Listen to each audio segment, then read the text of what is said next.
Indofood salah satu perusahaan yang sudah sangat terkenal ya. Jadi produknya juga mungkin kalian sendiri sudah pakai. Jadi sangat banyak sekali produknya. Mungkin salah satu juga ya perusahaan terbesar di Indonesia.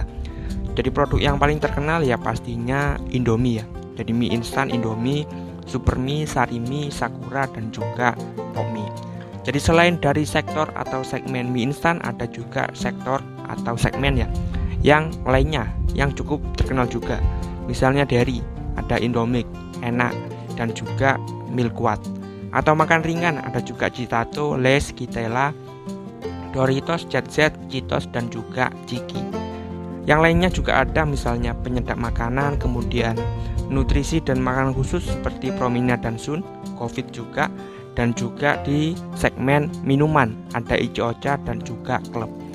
Jadi perusahaan ini sudah sangat besar sekali ya, dan juga segmennya ini sangat luas. Jadi nggak hanya mie instan saja. Meskipun kalau misal kita lihat ya di laporan keuangan terbarunya di bagian ini ya, laporan keuangan konsolidasi catatan atas. Ini saya pakai Q2 2022. Untuk pendapatannya memang paling besar disumbang dari sektor mie instan ini sebesar 23 triliun, atau kalau misal dalam persentase ya sekitaran 72%-an.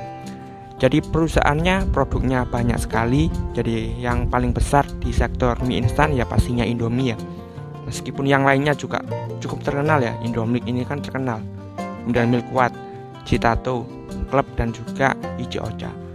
Jadi perusahaan sebesar Indofood ini ya yang produknya sudah banyak dipakai orang, kemudian pasarnya juga sangat luas, ini sebenarnya punya hutang yang cukup besar. Jadi di sini saya akan coba hitungkan ya hutang dari perusahaan Indofood ini. Jadi PT Indofood CPP Sukses Makmur. Jadi di bagian ini ya posisi keuangan. Jadi untuk liabilitas totalnya di sini saya akan hitungkan pakai dua cara. Jadi yang pertama ini liabilitas total ya sebesar 56 triliun. Jadi kita bisa bayangkan ya hutang dari perusahaan ICBP ini sebesar 56 triliun. Jadi seperti ini ya 56 triliun. Kemudian untuk modalnya, jadi kalau misal kita buat usaha kan kita perlu modal. Jadi modal Indofood ini kita bisa scroll ke bagian bawah. Nah ini. Jadi pakai yang ekuitas yang dapat diatribusikan kepada pemilik entitas induk sebesar 35 triliun rupiah. Jadi saya masukkan ke bagian ekuitas ini. Nah dari sini sudah kelihatan ya kalau antara hutang dan juga modalnya ini lebih banyak hutangnya.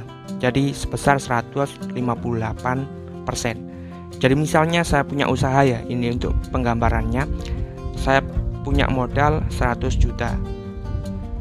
Nah saya juga punya ya hutang 150 juta. Jadi ini kan termasuk berat ya. Jadi mungkin yang ideal paling enggak ya kalau misal punya modal 1 juta ya hutangnya 100 juta, atau bahkan enggak punya hutang sama sekali. Nah di sini saya akan hitungkan juga untuk khusus yang di bagian hutang bank. Jadi kalau misal kita lihat semuanya ini tadi kan ada hutang-hutang yang lainnya ya. Jadi misalnya hutang yang lainnya, misal hutang sewa seperti itu. Nah, di sini saya akan masukkan yang hanya hutang bank saja. Dan untuk hutang bank yang jangka panjang. Ini untuk hutang bank ada sebesar 1,79 triliun. Saya masukkan ke bagian sini. Kemudian untuk hutang obligasi, jadi ICBP ini hutangnya yang paling besar ini di obligasi. Jadi dia punya hutang sebesar 40 triliun rupiah. Jadi 40,5. Jadi saya masukkan ke bagian hutang obligasi. Nah, untuk modalnya saya pakai yang ini ya, karena sama. Nah, di sini saya akan perhitungkan. Jadi kan biasanya kalau misal kita hitung debt to equity ratio, itu kita hanya hitung di bagian hutang yang berbunga. Jadi saya akan hitung yang khusus buat hutang bank ini. Jadi hutang bank, kemudian ditambah hutang obligasi, dibagi dengan modalnya.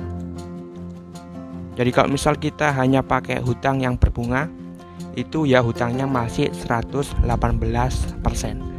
Jadi misalnya saya punya usaha ya, jadi misal modal membuat usaha itu sebesar 100 juta. Nah, saya masih berhutang lagi sebesar 118 juta. Jadi seperti itu.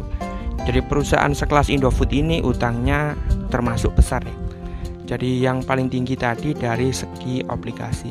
Jadi utang obligasi ini ya salah satu akibat ya dari kebijakan perusahaan yang mengakuisisi ya perusahaan luar negeri yang bernama Pinehill. Jadi biar dia bisa istilahnya ekspansi ya ke luar negeri. Jadi hutangnya ini memang hampir 40 triliun. Jadi dengan hutang 40 triliun menjadikan rasionya antara hutang dan juga ekuitas ini cukup tinggi. Jadi seperti yang tadi saya gambarkan, kalau misal saya punya usaha, saya punya modal 100 juta, nah saya hutang lagi 118 juta. Jadi rasionya kan sangat tinggi ya. Jadi kalau misal bisa ya nggak perlu hutang seperti itu. Misal perusahaan-perusahaan yang nggak ada hutang, misal Sampurna, kemudian Ramayana, Unilever ya mungkin nggak ada hutang juga. Jadi seperti itu ya. Untuk ICBP ini memang hutangnya termasuk tinggi di bagian hutang obligasi ini sebesar 40 triliun rupiah.